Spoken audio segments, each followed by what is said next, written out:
I'm going to show you the best free alternative to the Opal app in iPhone. Now, the first one I'm going to show you is going to be something called 1sec. The way you type it is like this, 1sec. Now, once you see 1sec, you can see this is what it will look like, 1sec. Again, it's free. There are in-app purchases, but most of the application you can access for free, right? This app introduces a brief pause before you open distracting app, prompting you to reflect on your intention. It offers a free version that allows blocking features for one app. The next app I want to show you is called Off Screen. The way you type it is like this: Off Screen, Time and Control.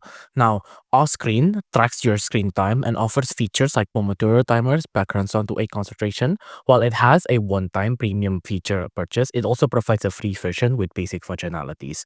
So even though it's actually premium, right? There's Pomodoro and things like these. You can actually get it for free. You can just do it for a one-time purchase. The next one I'm going to show you is called Screen Zen. The way you typed it is like this, Screen Zen, right? Now Screen Zen. Now for Screen Zen, it's similar to 1sec, right? I typed it wrong like this, Screen Zen. Now for Screen Zen, it's similar to 1sec. Screen Zen introduces intentional pauses before accessing certain apps, helping you become more mindful of your screen footage. The last one I'm going to show you is called Chomo. The way you type it is like this, Chomo. Now, Chomo is same thing like Opal. It is a screen time blocker. Now, offers app blocking and scheduling features to help you disconnect and focus. It provides a free version with essential features. You can get a premium one if you want, but for the free one, it's essential, everything you need all there.